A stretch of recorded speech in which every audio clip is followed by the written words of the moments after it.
All right, what's going on, ladies and gentlemen? Welcome back to the channel. My name is LegendOfAK, and thank you guys so much for taking the time out of your day to watch my video. Now, today I'm going to be going over my settings here in Blackout only, okay, ladies and gentlemen?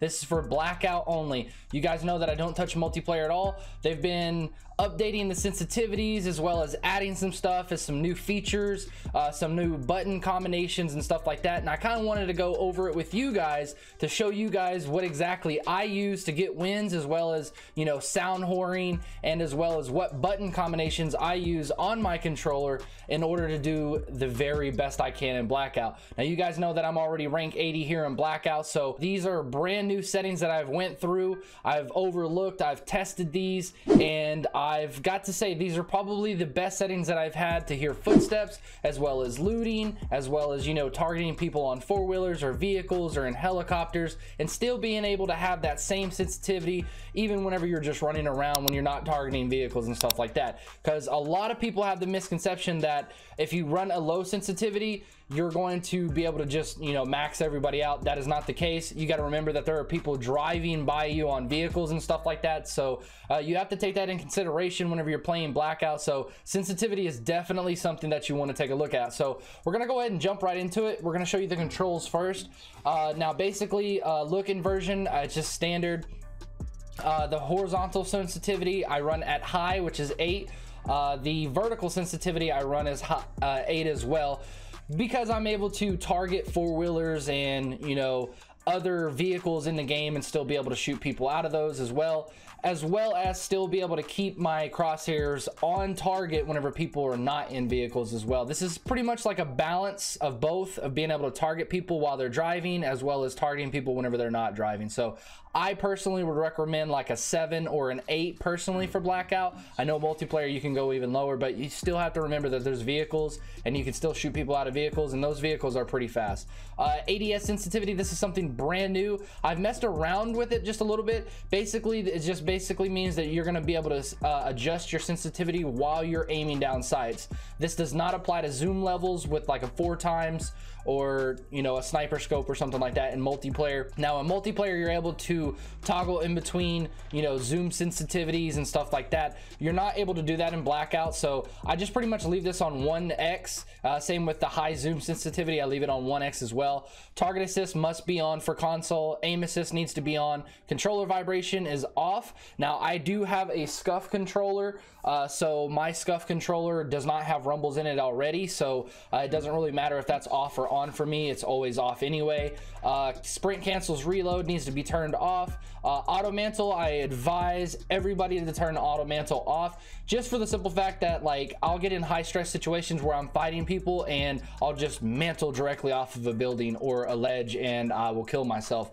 Very unfortunate whenever that happens and is very frustrating, so definitely turn off auto mantling, okay? Now, this is personal preference. I use just the regular stick layout default. I also use tactical and I use flipped, okay? Now, I'm gonna explain why I use this, because I'm an old school, you know, FPS shooter guy. I've been playing Call of Duty since it first came out. Started with like Medal of Honor, as well as like 007 GoldenEye on 64.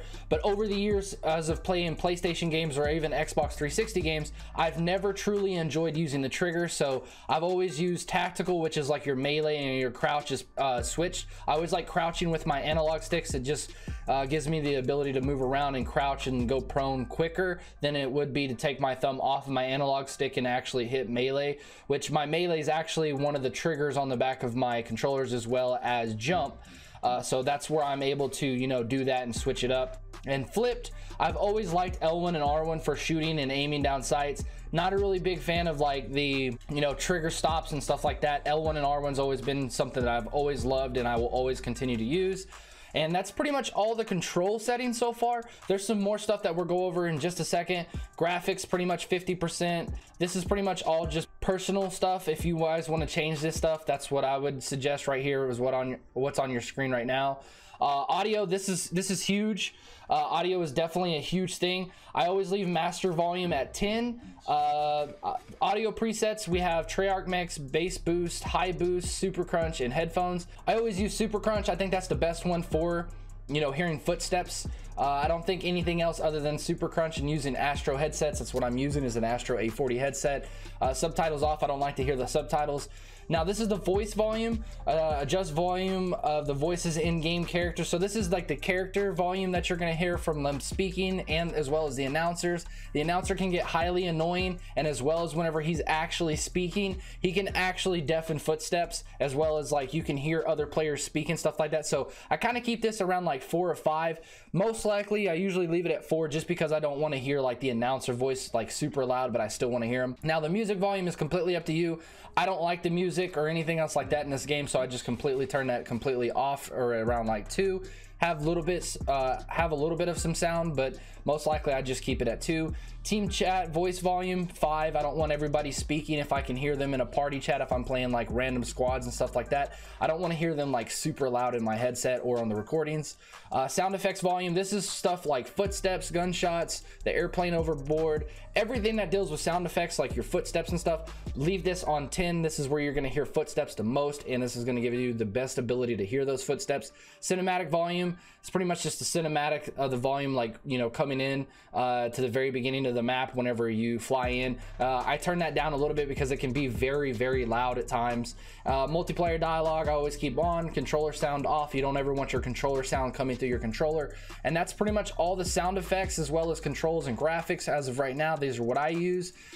These are Blackout settings specifically for Blackout, and I'm gonna go over these just here real quick and kind of tell you why I use the settings that I use and why you should as well. You can use a square mini map or a round mini map. Whenever you're looking at the mini map with the square one, you're not gonna, north is not gonna be directly, you know, north obviously, and then south and east and west. This one actually moves the direction the player is facing, and then I always use the round one because it's just simpler to use. Now item pickup, you definitely want to change this. If you hate holding square to pick up items, it's not as fast. If you want to pick up faster and loot faster, you need to change this to press. This basically just means picking up nearby items will take priority over reloading. 90% of the time I'm picking up items anyway, or picking up ammo, so I definitely want that to be on press. Ladder mounting orientation, this basically means whenever you're walking towards a ladder, do you want to go straight up to it with your, you know, person facing forward, or do you want to like turn around and go backwards? I always say forward because my player will automatically turn around and then just go down the ladder so I don't fall down and take damage. Reload behavior, this is a brand new one. This option controls when the weapon begins to reload. It says on release starts the weapon reload after pressing square and releasing square.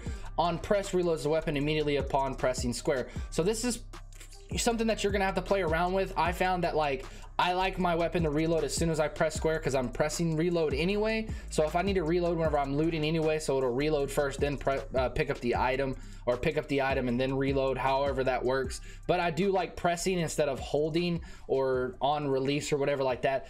That's all my settings, guys. Thank you guys so much for watching the video. Hopefully these settings help you hear footsteps, loot faster, move around, shoot people out of vehicles and stuff like that. This is the best settings that I have currently come up with so far as of playing. Like I said, I'm rank 80 now. I'm well experienced in this game mode. I know what I'm doing, and hopefully you guys enjoy the settings, and I'll see you guys in another video. Peace out.